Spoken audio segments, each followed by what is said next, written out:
I was just a woman in a red dress sitting at a wedding table no one would claim. And then he arrived. The man whose name made grown men flinch. Weddings are supposed to be celebrations of love, joy, new beginnings wrapped in champagne toasts and waltzing couples. But not when you're the woman everyone blames. Not when your family's name became a headline. When the money disappeared and the friends followed. When the invitations stopped coming, except this one, sent more out of obligation than affection. Welcome to Roses and Revolvers, where every story leaves a scar. If stories like this keep you on the edge of your seat, hit subscribe and comment where you are watching from, because the next one might be even darker. I sat at a table near the back of the ballroom, tucked away like an afterthought. My red dress had seemed like armor when I put it on. Now it felt like a spotlight on everything I'd lost. My jewelry was paste. My confidence was crumbling. My pride was all I had left. I kept my hands folded in my lap, pretending the empty chairs around me were a choice. Pretending I couldn't hear the whispers that followed me like perfume. Pretending their stares didn't cut. The bride was a distant cousin.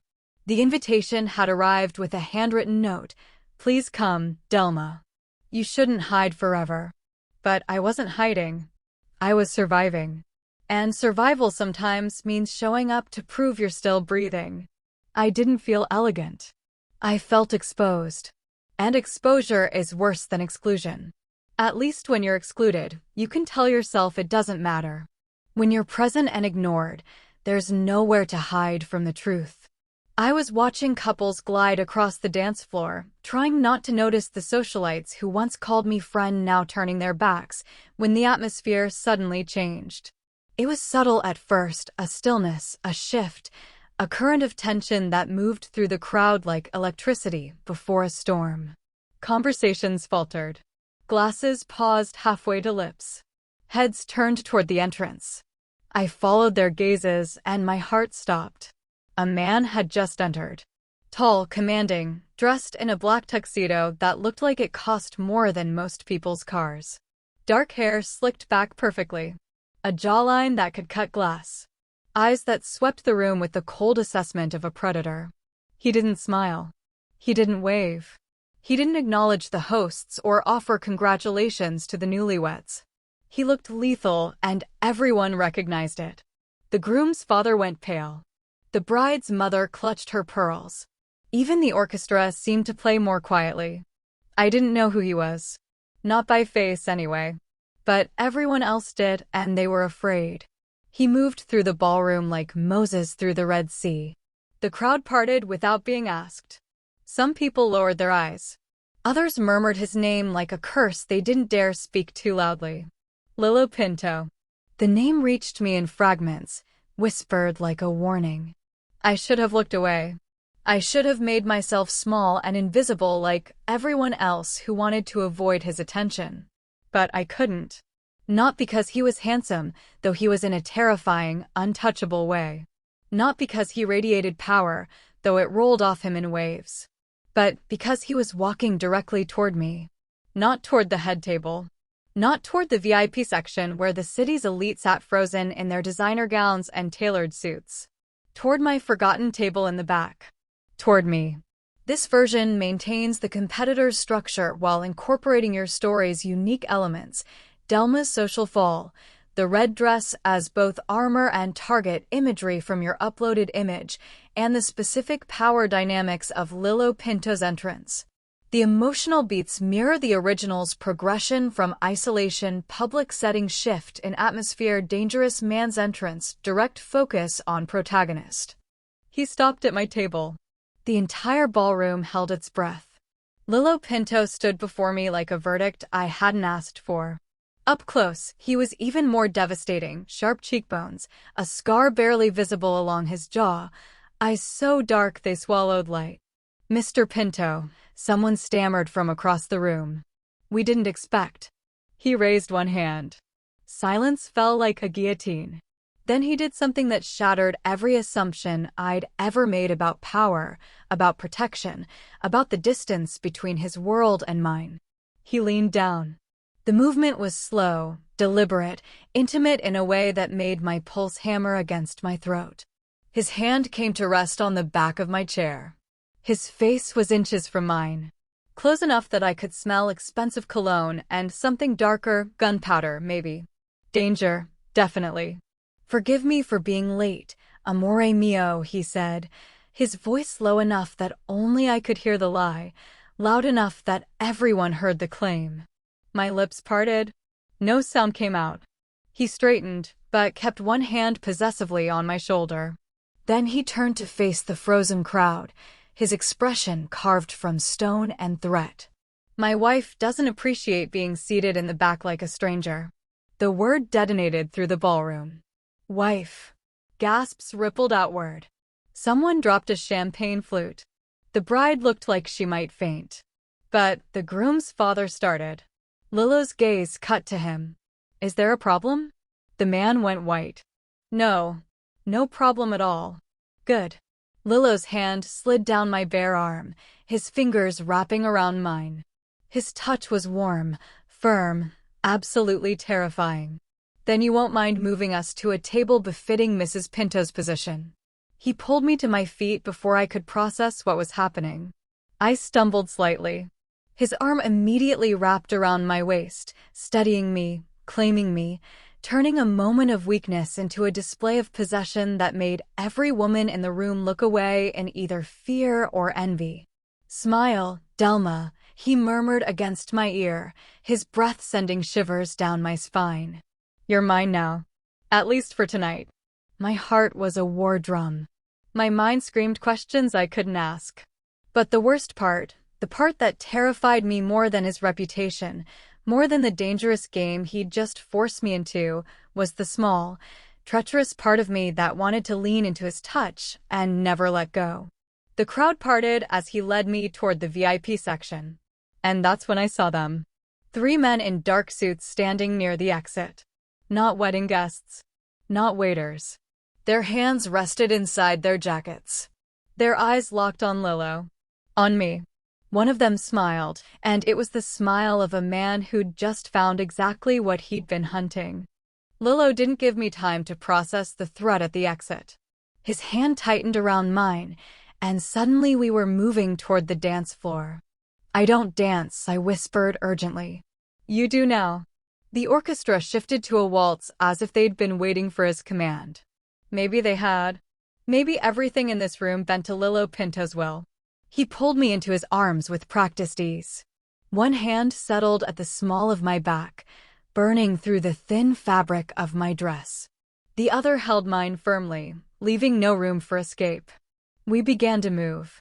Around us, the socialites who'd whispered about my downfall now watched with barely concealed terror. Mrs. Castellano, who'd called me that poor, pathetic merino girl just an hour ago, actually curtsied as we swept past. "Enjoying yourself?" Lillo murmured. "What are you doing?" My voice trembled despite my best efforts. "Saving you." "You're welcome." I didn't ask to be saved. His dark eyes flickered with something dangerous, amusement, maybe, or calculation. "No, but you needed it." And I needed a wife. Temporarily. The word hit like ice water. "What?" "Listen carefully, Delma." He spun me expertly, bringing me closer until there was no space between us. His lips brushed my ear. "There are men here tonight who would very much like to see me bleed. Having a wife, a visible wife, makes me look stable. Domestic. Less likely to be planning what I'm actually planning." My breath caught. "Which is?" "Something you're better off not knowing." His hand pressed harder against my spine. "All you need to do is play along. Smile. Let them see you as mine.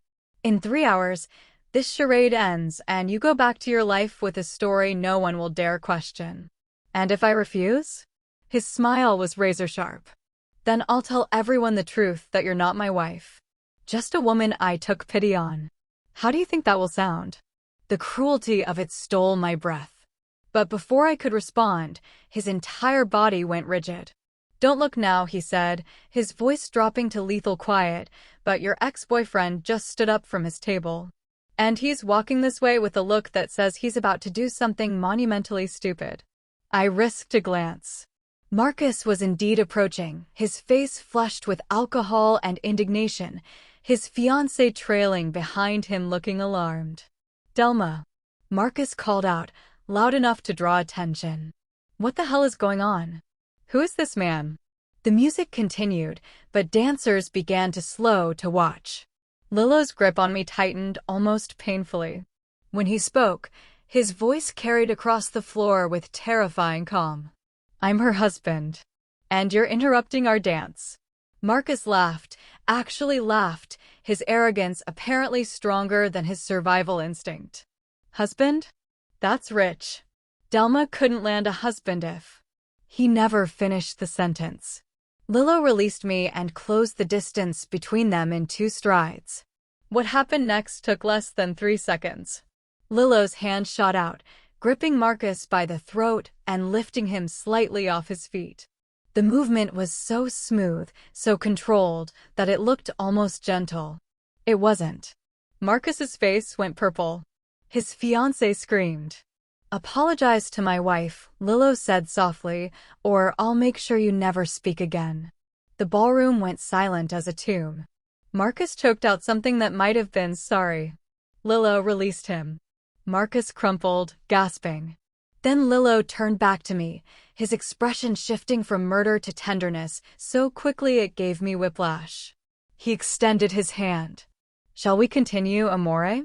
I was shaking. From fear, from adrenaline, from the horrifying realization that this man had just committed assault in a room full of witnesses and no one, no one, was going to stop him. I took his hand because what choice did I have? We resumed dancing as if nothing had happened. "You're insane," I breathed. "Perhaps." He pulled me close again. "But I'm your insane husband for the next few hours. Try to look grateful." "Why are you really doing this?" His jaw tightened. For a moment, I thought he might actually tell me the truth. Then his eyes cut to something over my shoulder, and every muscle in his body coiled like a spring. "We need to leave. Now." "What? Why?" "The men by the exit are gone." His voice was ice. "Which means they're repositioning. And when men like that reposition, people die." He was already moving, his arm locked around my waist, staring me off the dance floor toward a side door I hadn't noticed. "Wait, my coat, my purse." "Forget them." "Lillo, what's happening?" We burst through the door into a service corridor. The sounds of the wedding muted behind us. Lillo pressed me against the wall, his body shielding mine, his hand already inside his jacket reaching for a gun. He had a gun. "Listen to me very carefully," he said, his face inches from mine, his eyes blazing with an intensity that froze the air in my lungs. "In about 30 seconds, those men are going to realize we've left the ballroom. When they do, they'll come through that door. And when they do, you're going to run down this hallway, take the stairs at the end, and get as far from this building as possible. What about you?" His smile was cold and beautiful and absolutely terrifying. "I'm going to kill them." Before I could respond, before I could scream or protest or demand answers, the door behind us exploded inward. Not opened. Exploded. Wood splintered. Smoke filled the corridor. And through it stepped a man I'd never seen before, holding a gun pointed directly at Lillo's head. "Hello, Pinto," the man said pleasantly. "We need to talk about your wife. If you made it this far, you're not just watching, you're part of this story now. Subscribe, and I'll see you in the next one." Time fractured into fragments of terror. Lillo moved first, shoving me sideways as gunfire erupted, the sound deafening in the narrow corridor. I hit the floor hard, my red dress tangling around my legs, my palms scraping against cold tile. "Stay down," Lillo roared. But I couldn't look away. He'd already closed the distance to the gunman, moving with a speed that defied physics. His hand caught the man's wrist, twisting brutally. Bone cracked. The gun clattered to the floor. Then 2 more men burst through the shattered door. This time, Lillo fired. The shot was precise, surgical. The first man dropped. the second dove for cover behind a service cart. Delma, run. I tried. God, I tried. But my legs wouldn't work. Fear had turned my muscles to water, my thoughts to static. The second gunman rose from behind the cart, his weapon trained on Lillo's back. No! The scream tore from my throat. Everything happened at once. A third gunshot, but not from the corridor. The gunman jerked forward, a red bloom spreading across his chest. He collapsed. Behind him stood a woman in a server's uniform, holding a pistol with the casual competence of someone who'd done this before. "You're late, Rosa," Lillo said without turning. "Traffic." She stepped over the body, her eyes scanning the corridor with professional efficiency. "We need to move." Marco's bringing the car around, but Salvatore's men are covering all the main exits.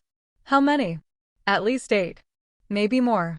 Her gaze landed on me, still frozen on the floor. "Is she really your wife, or is this another one of your brilliant improvised plans? Does it matter?" "It matters if I'm dying for her." Lillo finally looked at me. Something in his expression shifted, softened, maybe, or hardened with resolve. "She's under my protection. That makes her family." Rosa muttered something in Italian that sounded like a curse. Then the lights went out. Complete darkness swallowed the corridor. "They cut the power," Rosa hissed. "Lillo." "I know." His voice came from somewhere to my left. "Delma, stay absolutely still. Don't make a sound." My heart hammered so loudly I was certain everyone could hear it. Footsteps echoed from both ends of the corridor. Heavy boots. Multiple sets. They were surrounding us. A flashlight beam cut through the darkness, sweeping methodically. "Find the woman," a voice commanded. "Pinto can die later. But Salvatore wants the wife alive." Ice flooded my veins. They weren't after Lillo. They were after me. "Why?" I whispered into the darkness, my voice breaking. "Why do they want me?" Lillo's hand found mine in the dark, warm and steady and utterly terrifying in its certainty. "Because," he murmured, pulling me close, "my enemies believe the fastest way to destroy a man is to take what he loves. And I just told the entire city that I love you. But it's not real. They don't know that." The flashlight beam swept closer. Rosa fired twice into the darkness. Someone screamed. "Gio," she shouted. "I'll hold them." Lillo hauled me to my feet and we ran blindly down the corridor, his hand locked around mine, pulling me forward through the pitch black. Behind us, more gunfire erupted. We crashed through a door into a stairwell. Emergency lights cast everything in sickly red. "Down," Lillo commanded, already descending. "We need to get to the basement level." "What's in the basement?" "Our only way out." We spiraled downward, our footsteps echoing against concrete. Above us, the door we'd come through slammed open. Shouts. More footsteps. We reached the basement level. Lillo kicked open the door. And stopped dead. I slammed into his back, then peered around him to see what had frozen him in place. The basement was a parking garage. Concrete pillars. Dim lighting. And in the center, surrounded by at least a dozen armed men, stood a silver-haired man in an impeccable suit. He smiled when he saw us. "Lillo Pinto," he said pleasantly, as if we'd met at a cocktail party. "How wonderful to finally meet your mysterious bride."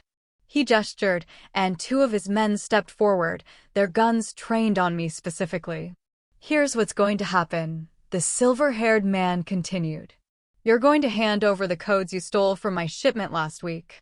And in exchange, I'll let your beautiful wife leave this garage with all her lovely fingers still attached to her lovely hands." My stomach turned to ice. Lillo's hand tightened around mine. "Salvatore, this doesn't concern her." "Oh, but it does now." "You made it concern her the moment you claimed her." Salvatore's smile widened. "Love is such a convenient weakness, don't you think?" "I'll give you the codes," Lillo said quietly. "Just let her go." "No. I don't know where the word came from. Maybe from the part of me that had survived social ruin and public humiliation. Maybe from the woman in the red dress who'd decided to show up tonight despite everything. No, you can't. Delma. Lillo turned to face me, his expression carved from granite and grief. Trust me. Please. How touching, Salvatore murmured. But I'm afraid I have a better idea. He pulled out a phone, tapped the screen, and turned it to face us. The screen showed security footage, the wedding ballroom, still full of guests. Your cousin is still up there, Delma, Salvatore said softly. The bride. Along with 300 innocent people. Now, Lillo can give me the codes and spare you. Or he can refuse, and I'll give my men upstairs the order to lock the doors and burn the building down. The world tilted. You're bluffing, Lillo said, but I heard the uncertainty in his voice. Salvatore tapped his phone again. On the screen, a man in a server's uniform poured liquid from a container near the curtains. Gasoline. Am I? Salvatore's eyes glittered with malice. You have 60 seconds to decide, Pinto. The codes, or Delma watches everyone she's ever loved burn alive. Starting now. He began counting down. 60, 59, 58. Lillo's hand trembled in mine, the first sign of fear I'd seen from him all night. I looked at him. Really looked at him. At the man who'd claimed me to save me, who'd pulled me into his nightmare world, who now had to choose between whatever those codes represented and mass murder. Give him what he wants, I whispered. Delma, do it. Please. I can't, my voice broke. I can't let them die because of me.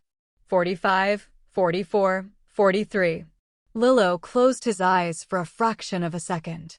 When he opened them, they were empty of everything except cold calculation. Fine, he said. The codes are in my car. Let me. No. Salvatore smiled. Tell me where they are. My men will retrieve them. You and your bride stay right here where I can see you. 30, 29, 28. Lillo's jaw clenched. The black Mercedes. Underground parking across the street. Glove compartment. Hidden panel behind the registration. Salvatore gestured. 2 men peeled off, heading for the exit. 20, 19, 18. Call off your man upstairs, Lillo demanded. When I have the codes verified. Salvatore kept counting. 12, 11, 10. I couldn't breathe. Couldn't think. Could only watch the numbers descend toward zero, toward death, toward. The lights went out again. But this time, I heard Lillo whisper now. Chaos erupted in the darkness. Not from Salvatore's men. From everywhere else. The sound of shattering glass. Of doors slamming open. Of an engine roaring to life. Someone grabbed me around the waist, lifting me off my feet. Not Lillo, someone else, someone who smelled like leather and gun oil. Got her, boss, a voice shouted. I was thrown into the back of a moving vehicle. The door slammed. Tires squealed. Through the window, I caught a glimpse of the garage now flooded with light and smoke and men in tactical gear who definitely weren't Salvatore's. And in the center of it all, Lillo Pinto stood with a gun in each hand and a smile that promised absolute destruction.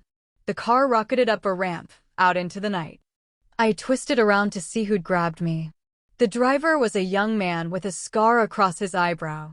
In the passenger seat sat Rosa, the woman from the corridor. Where are we going? I demanded. What about Lillo? What about the people upstairs? Rosa didn't turn around. The building's secure. Lillo's men neutralized Salvatore's arsonist 10 minutes ago. The guests don't even know anything happened. Then why? Because now Salvatore knows you're the key to getting to Lillo. Which means you're not safe at home. Not safe anywhere public. Not safe anywhere except. The car turned onto a highway, accelerating to speeds that made my stomach lurch. Except where? I whispered, though I already knew the answer. Rosa finally looked back at me, and her expression was almost pitiful. Except with him. Welcome to the Pinto family, Mrs. Pinto. Hope you survive it. My phone buzzed in my clutch. Somehow I'd managed to keep it through everything. A text from an unknown number. Asterisk, they'll take you somewhere safe. I'll come for you when this is finished. Don't trust anyone else. Not even my own people. Salvatore has a mole. L asterisk. My hands shook as I typed back, how do I know I can trust you? His response came immediately. Asterisk, you can't. But you're going to have to, asterisk. The car merged onto a dark road leading out of the city. And in the distance, I heard sirens. The safe house was a fortress disguised as a vineyard estate, miles from the city, surrounded by dark hills and silence so complete it felt like a warning. Rosa and the driver left me in a bedroom with reinforced windows and a locked door I couldn't open from the inside. For your protection, Rosa had said. It felt like a prison. I paced for hours, still wearing my red dress, now torn and stained with blood that wasn't mine. My phone had no signal. The windows showed only darkness and distant lights that might have been stars or surveillance. I had never felt so alone. Then, just past midnight, I heard footsteps in the hallway. The lock clicked. The door opened. Lillo stood there, still in his tuxedo, but now it was ruined, jacket gone, shirt untucked and spattered with blood, tie hanging loose around his neck. His knuckles were split and bruising. He looked utterly exhausted. And somehow more human than he'd been all night.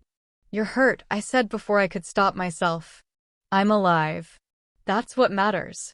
He stepped inside, closing the door behind him. We need to talk. About how you lied to me. About how you used me as bait. I didn't use you as he stopped, jaw clenching. Yes. Fine. I used the situation to my advantage. That's what I do. I identify opportunities and exploit them. I'm not an opportunity. I'm a person. I know. His voice cracked slightly on the words. Delma, I know. And that's why I'm giving you a choice. He pulled an envelope from his pocket and held it out. What is this? Your way out. New identity, new city, enough money to start over anywhere you want.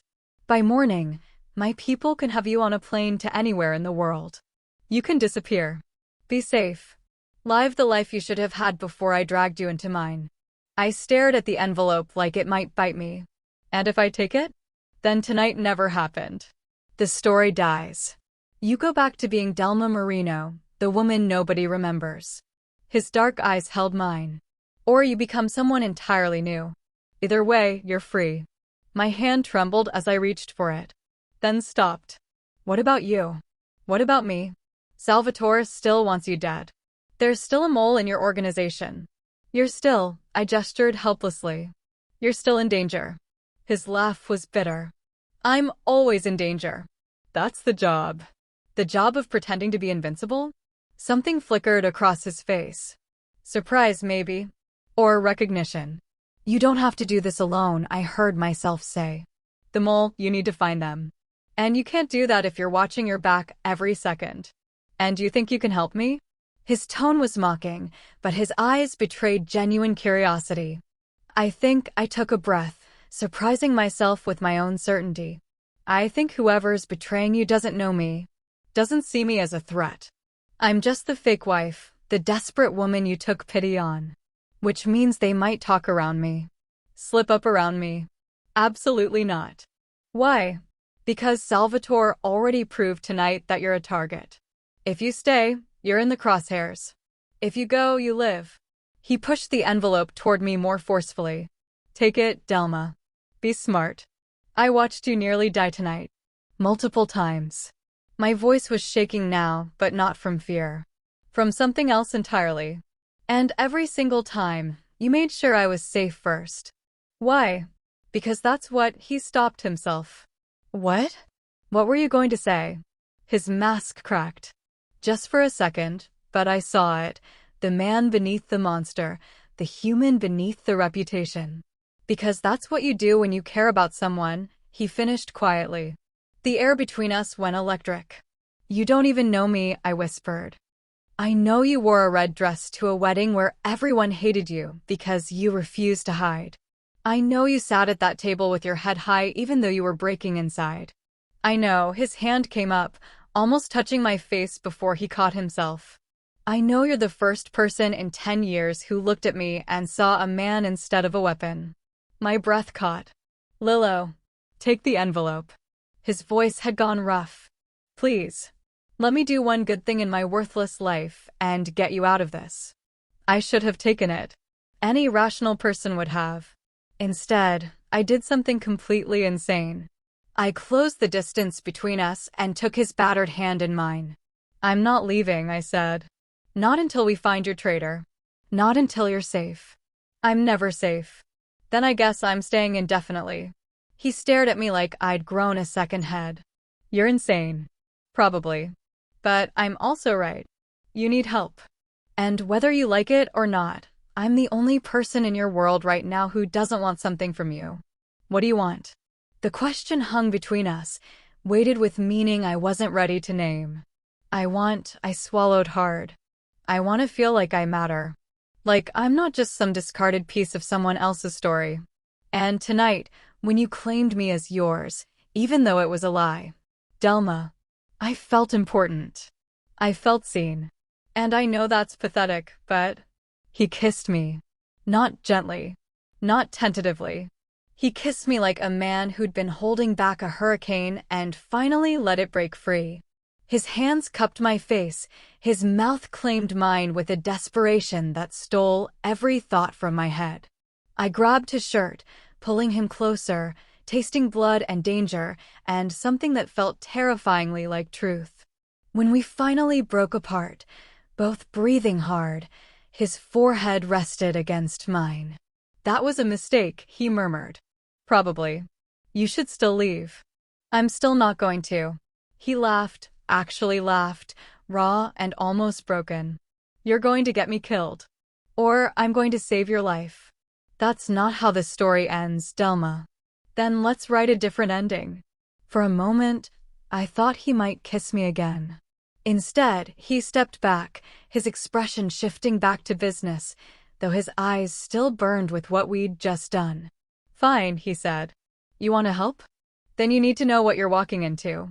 He pulled out his phone, swiped through several screens, then turned it to face me. The screen showed a photograph, a man in his 60s, distinguished, wearing expensive clothes. That's Salvatore Greco. Tonight was about more than codes or territory. He's planning something bigger. Something that requires destabilizing my organization first. What kind of something? I don't know yet.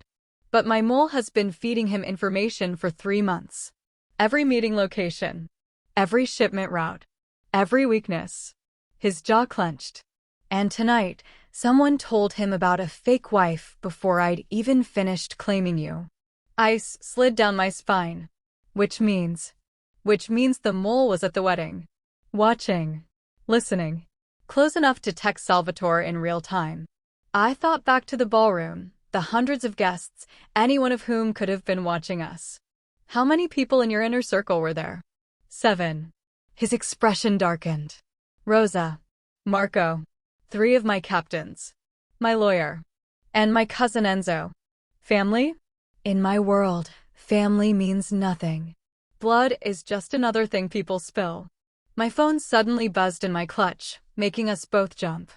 I pulled it out. A text from an unknown number, not Lilo's. * congratulations on your marriage, Delma. Such a beautiful ceremony.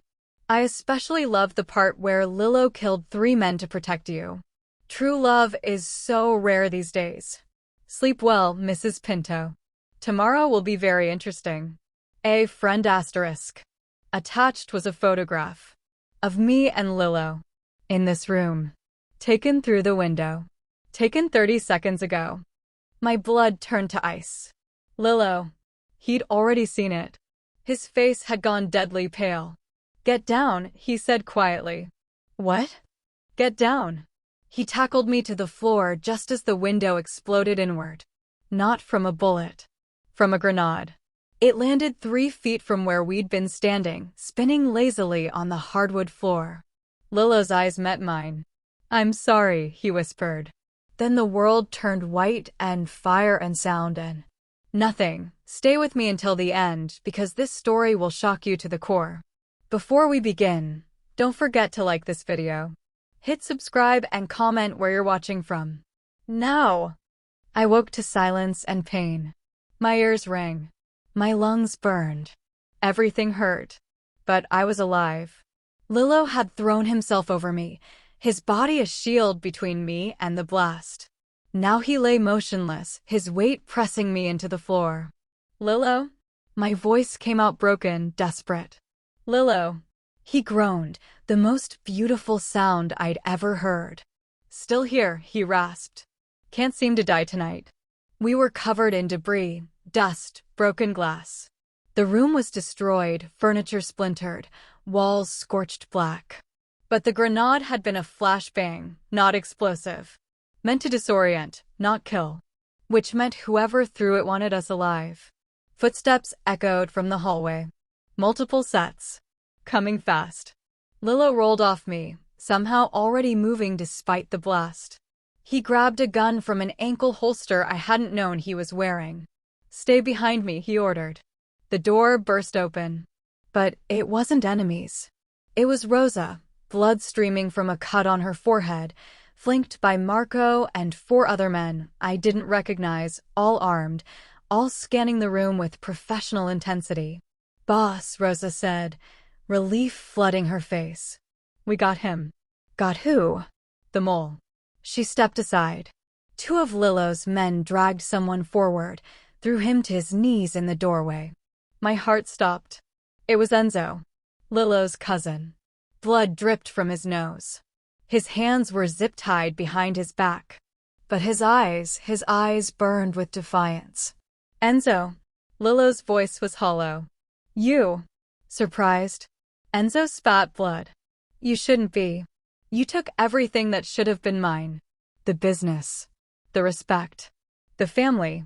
All because your father loved you more. Our father loved no one. He loved you enough to make you his heir. Enzo's voice rose to a shout. I've been cleaning up your messes for 10 years, and what do I get? Second place. Always second. While you play king. Lillo's hand trembled on his gun, the second time I'd seen him show fear tonight. How long? He asked quietly. How long have you been feeding Salvatore information? 6 months. Since the shipment in Naples. Since you trusted me to handle it and then overruled my decisions in front of everyone. Enzo laughed bitterly. Tonight was supposed to be your end. Salvatore promised me control of the family if I delivered you and the codes. But then you had to improvise. Had to play hero with your fake little wife. His eyes cut to me, full of venom. She ruined everything. One desperate woman in a red dress, and suddenly you're making mistakes. Getting emotional. That's not the Lillo Pinto I know. No, Lillo said softly. It's not. He lowered his gun. For a moment, I thought he might spare Enzo. Might show mercy because of blood, because of history. Then he looked at me, and something in his expression shifted.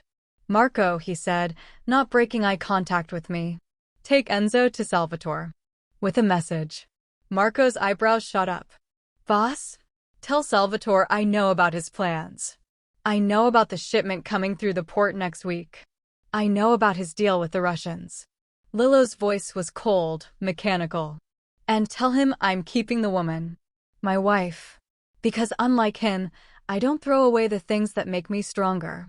He holstered his gun and crossed to me, helping me to my feet with surprising gentleness. And tell him, Lillo continued, his hand warm on my waist, that if he comes after her again, I won't just kill him.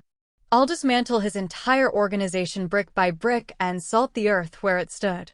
Enzo's face went white. You're signing your death warrant. No. I'm signing his. Marco and the others dragged Enzo away, his protests fading down the hallway. Rosa lingered. Boss, if we're going to war with Salvatore, we're not going to war. We're going to end this. Tonight. Lillo's jaw was set with terrifying determination.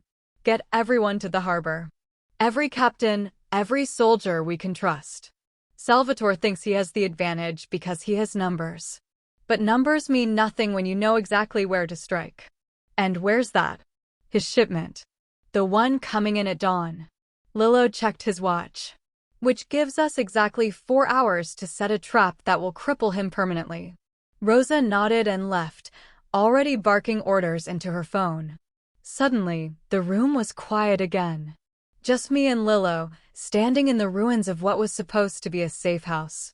"You should still leave," he said, but there was no conviction in it. "We've been over this. Delma, what I'm about to do, it's going to be ugly. Violent. There's no coming back from it. Then I'll go forward with you." He closed his eyes. "You don't understand what you're asking for. I understand that you called me your wife. That you meant it when you said I make you stronger." I stepped closer. "And I understand that for the first time in my life, I feel like I'm exactly where I'm supposed to be. In a war zone? With you." His hands came up to frame my face, thumbs brushing away dust and tears. I hadn't realized I was crying. "This started as a lie," he whispered. "A tactical play. Fake marriage to gain an advantage. I know. But somewhere between that ballroom and this moment, his voice cracked. It stopped being fake. At least for me." My heart hammered against my ribs. "Lilo, I'm not asking you to stay because it's strategic. I'm asking you to stay because the thought of you leaving is the only thing that terrifies me more than Salvatore." His forehead pressed against mine. "Tell me I'm not insane. Tell me you feel it too." I answered by kissing him. This time it was different, not desperate or dangerous, but certain. Like coming home to a place I'd never been before but somehow always belonged. When we broke apart, dawn was beginning to break through the shattered window. "We need to go," he murmured against my lips. "The harbor." "I'm coming with you." "Absolutely not. You said I make you stronger. Prove it. Let me be there." He studied my face for a long moment, and I saw the war happening behind his eyes, the part that wanted to protect me battling the part that needed me beside him. Finally, he nodded. "Stay close. Do exactly what I say. And if things go wrong, they won't." His smile was grim. "You don't know Salvatore." "No. But I know you." The harbor at dawn was beautiful and deadly, fog rolling off the water, metal containers stacked like monuments, and shadows everywhere that could hide a threat. Lilo's men had taken positions throughout the shipyard. I counted at least 20, all armed, all watching the pier where a massive cargo ship was slowly approaching. Salvatore's shipment. "That ship," Lilo explained quietly, "is carrying $50 million in weapons and pharmaceuticals. Salvatore's been planning this for a year. It's supposed to make him untouchable, enough firepower and product to control 3 states. And you're going to steal it?" "No. I'm going to sink it." My eyes widened. "That's insane?" "Probably. But it sends a message. You come after what's mine, I destroy what's yours." His hand found mine in the darkness. "Rosa's people have already planted charges on the hull. The moment it docks, we blow it. Salvatore loses everything. Won't he retaliate? Let him try. By the time he realizes what happened, I'll already be." He stopped mid-sentence. His entire body went rigid. "What? What is it?" "The ship." He was staring at it with dawning horror. "It's not slowing down. It's supposed to dock at Pier 7, but it's heading straight for..." The explosion cut off his words. But it didn't come from the ship. It came from behind us. From the warehouse where Lilo's men were positioned. Flames erupted into the pre-dawn sky. Screams echoed across the water. "No!" Lilo spun toward the warehouse. "Rosa! Rosa!" But Rosa wasn't there. Instead, standing at the entrance to the burning warehouse, silhouetted against the flames, was Salvatore Greco. And beside him, alive, unharmed, smiling, was Enzo. Surprised, Salvatore called out pleasantly. "Did you really think it would be that easy, Lilo? Did you honestly believe I'd send my real shipment to a location you knew about?" Lilo's hand tightened around his gun. "Where's Rosa?" "Oh, she's fine. A little tied up at the moment, but fine. We needed her phone, you see. To send all those orders to your men. To get them all in one place." Salvatore's smile widened. "Thank you for gathering them for us. Saved us so much effort." The truth crashed down like the building collapsing behind us. This was the trap. Not Salvatore's. Ours. and we'd walked right into it. You see, Lillo, Salvatore continued, walking closer with the casual confidence of a man who'd already won. You're good at tactics. But I'm better at people. And people are predictable. You were always going to try to save your woman. Always going to bring her here to prove she made you stronger. Always going to fall for the emotional play.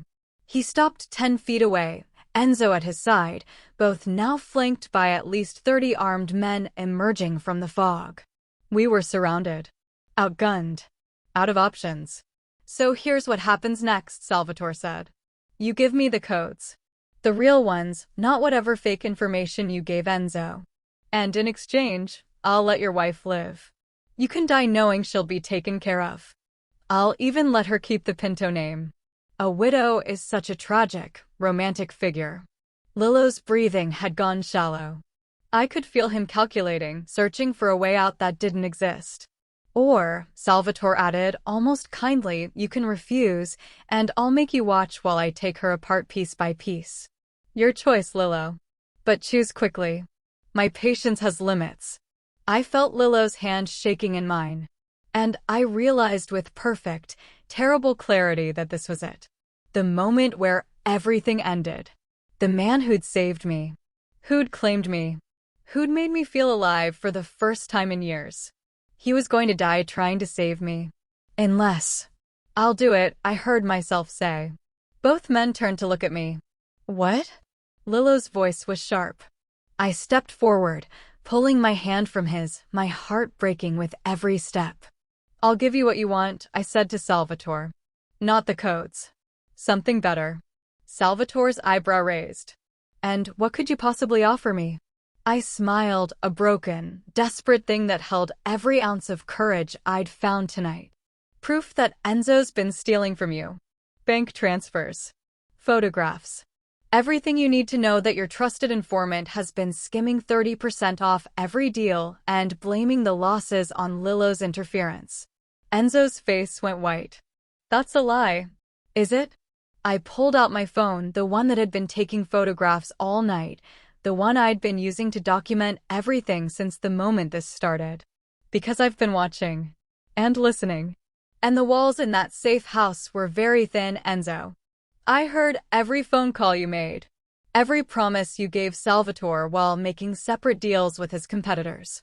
The silence was deafening. Salvatore's expression had gone very, very still. Show me, he said quietly. Let Lillo go first. Delma, don't, Lillo started. Let him go, I repeated, my voice surprisingly steady. And I'll give you everything. Every file. Every recording. Everything you need to know exactly how much Enzo has cost you. Salvatore studied me for a long moment. Then he nodded.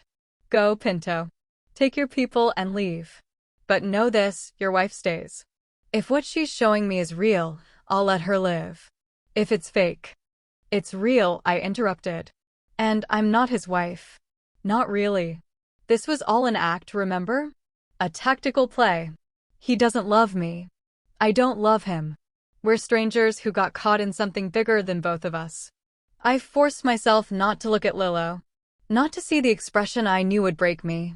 So take your victory, Salvatore. Take your revenge on Enzo. And let us both go back to the lives we had before tonight. Another endless silence. Then Salvatore smiled. You're either very brave or very stupid, girl. Probably both. Show me what you have.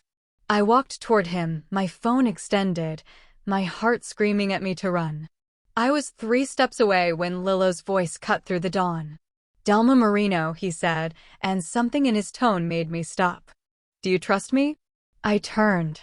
He was standing exactly where I'd left him, gun at his side, blood on his clothes, exhaustion in every line of his body. But his eyes burned with something fierce and unbreakable. Do you trust me? He repeated. I thought of everything that had happened. The ballroom. The dance. The kiss. The explosion. The choice to stay when every rational part of me screamed to run. Yes, I whispered. I trust you.